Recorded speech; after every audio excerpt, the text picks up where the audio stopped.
नीति नियम और सिद्धांत से आपने कुछ रमत की तो आपको वो रमत बहुत महंगी पड़ जाएगी।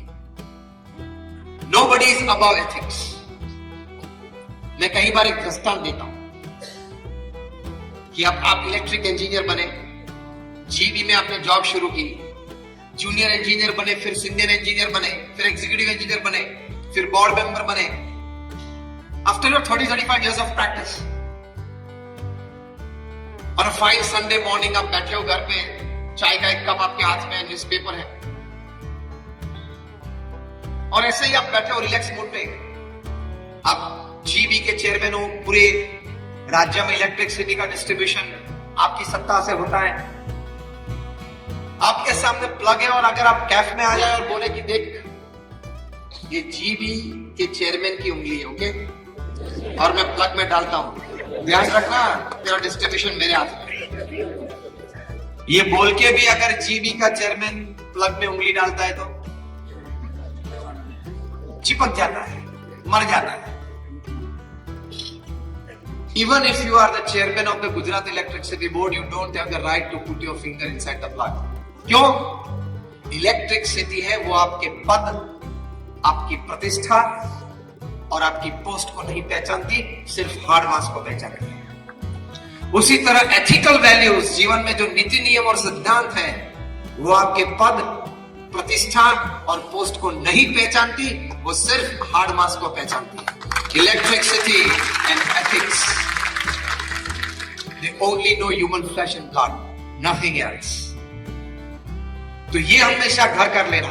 और एक बात, अगर आप पकड़ा नहीं गए तो भी you have cheated your own self. आपका कॉन्साइंस तो आपको बाइट करेगा ही।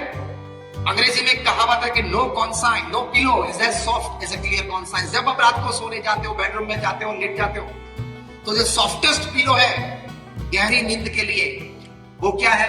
Your clear conscience.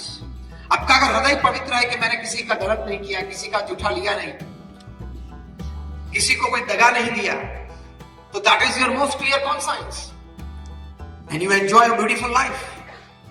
जीवन तो इस तरह से जिए कि कोई भी वक्त, आधी रात को भी, कोई भी व्यक्ति के सामने हम खड़े होके उसकी आंख में आंख डाल के सीना ऊंचा करके उसके साथ बात कर सके।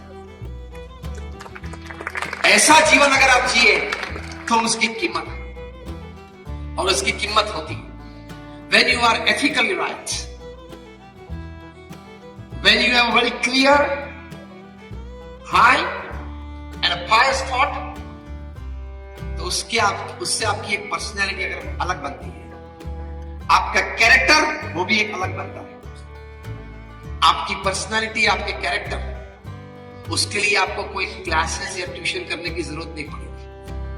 आप विचार ऊंचे, स्पष्ट और पवित्र रखें, और जो भी व्यवसाय आप करते हैं उसमें नीतिमत्ता और प्रामाणिकता रखें, फिर आप परिणाम देखना। बिजनेस के लिए आपको दौड़ना नहीं पड़ेगा, बिजनेस आपके पास आएगा। व्यक्तियों के लिए आपको दौड़ना नहीं पड़ेगा, व्यक्ति आपके पास है।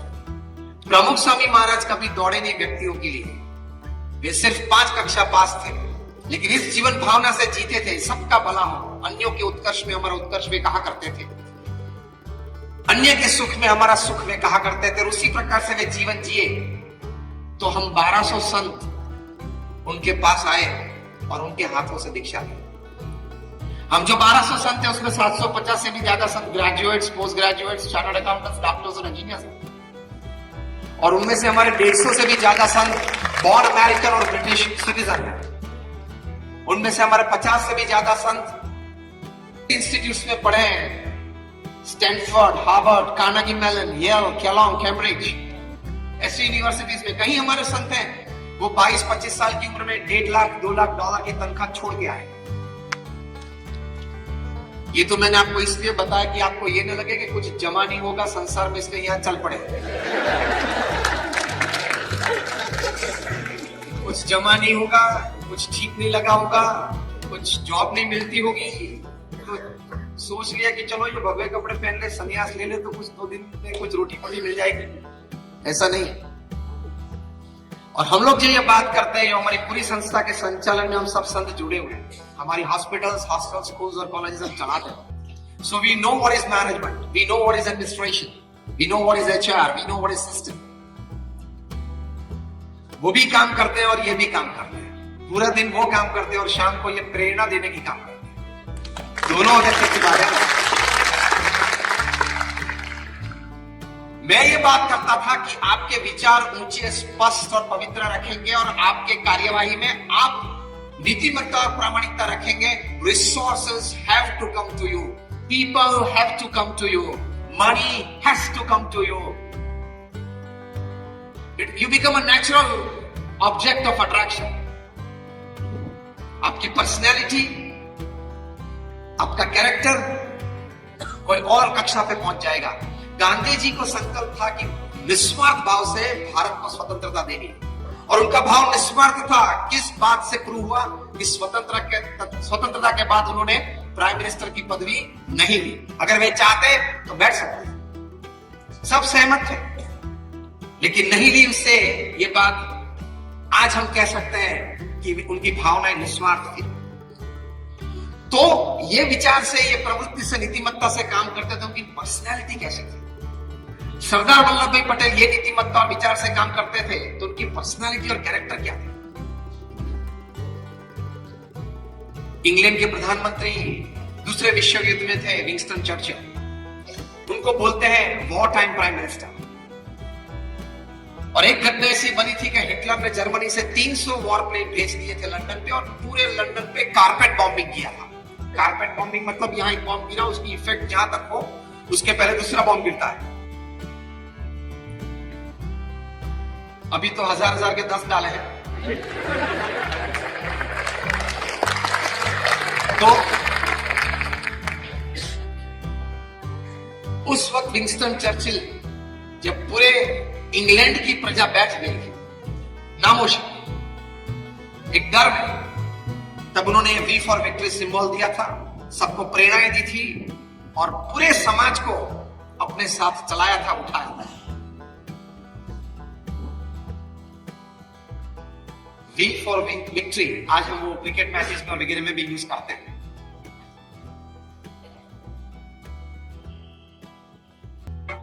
फिर हमारी मैचेस होती है, कोई प्रसंग होता है, हमारे फैमिली में कोई घटनाएं बनती है, तो हम वी फॉर विक्ट्री करते हैं।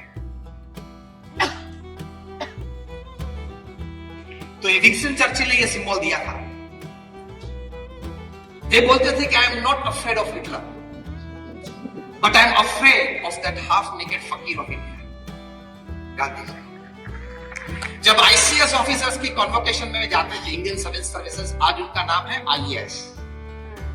आईसीएस ऑफिसर्स जो 22-25 साल के लड़के हैं, बड़े प्रभावशाली व्यक्तित्व वाले होते हैं, डायनामिक होते हैं।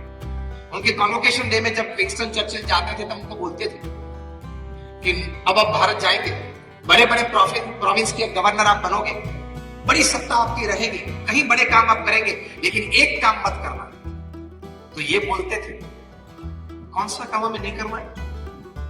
Are we not entitled and authorized to do everything? तो क्या? You are entitled, you are authorized to do everything, but don't do one thing.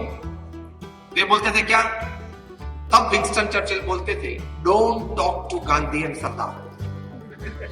Bharat में जाके आप गांधी और सरदार से बात मत करना, बाकी आपको जो मन चाहे वो करना। तो ये लोग बोलते थे, भाई क्यों? ये दोनों कौन है, क्यों से बात नहीं करनी है? तब विंस्टन चर्चिल बोलते थे कि ये दोनों के विचार इतने स्पष्ट, ऊंचे और पवित्र है, उनका जीवन इतना पवित्र है, अपने कार्य में वे नीतिमत्ता और प्रामाणिकता को कभी उन्होंने छोड़ा नहीं, बड़ी एथिकल वैल्यूज से वे काम करते हैं। तो उनकी जो पर्सनैलिटी है, उनका जो कैरेक्टर है, वे इतना पावरफुल और ओवर पावरिंग है कि 10 मिनट की मीटिंग अक्रॉस द टेबल, और वे एक पेज आपके मुंह पे फेंकेंगे और बोलेंगे साइन इट। आप दब जाओगे उनकी पर्सनैलिटी के नीचे, and you will sign a blank paper, they will write the text after that. आप ब्लैंक पेपर पे आप साइन कर दोगे और बाकी टेक्स्ट वे बाद में लिखिए। इतनी पावरफुल दोनों पर्सनैलिटीज है। मतलब भारत जाने के बाद आप ये गर्व मत रखना कि मैं आईसीएस हूं, जो काम करना है करना, ये काम मत करना। तो आपकी पर्सनैलिटी और कैरेक्टर इससे पावरफुल बनता है। और जब आप इस वजह से, इस कारण से अपनी पर्सनैलिटी और कैरेक्टर डेवलप करते हो, तो आ जाते हैं लोग, आ जाते हैं व्यवस्थाएं, आ जाती है समृद्धियां, आ जाती है। गांधी जी को संकल्प हुआ कि कांग्रेस के लिए, जब भारत की स्वतंत्रता लड़ाई चल रही थी, पैसे की जरूरत है, उन्होंने अपील की कि हर एक भारतीय 1 रुपया डोनेशन करे। उस वक्त तो मोबाइल फोन थे भी नहीं, ये भी लैंडलाइन नहीं थे, मतलब व्हाट्सएप तो था ही नहीं, मेल्स था नहीं। करोड़ों का ये उपदेश गया आगे, और आपको जान के ताज्जुब होगा कि विद इन 72 आवर्स, 3 दिन में भारत के कोने कोने में से लोगों ने 1 रुपया दिया और 40 करोड़ रुपए दिल्ली पहुंच गए इन 3 डेज। वो गांधी जी के वचन पे, उनका नाम लेके कोई घर घर जाता, छोटे से गांव में भी, रिमोट विलेजेस में, कि गांधी जी ने ये कहा, उनके नाम से लोग 1 रुपया दे देंगे। क्या पर्सनालिटी होगी, क्या कैरेक्टर होगा।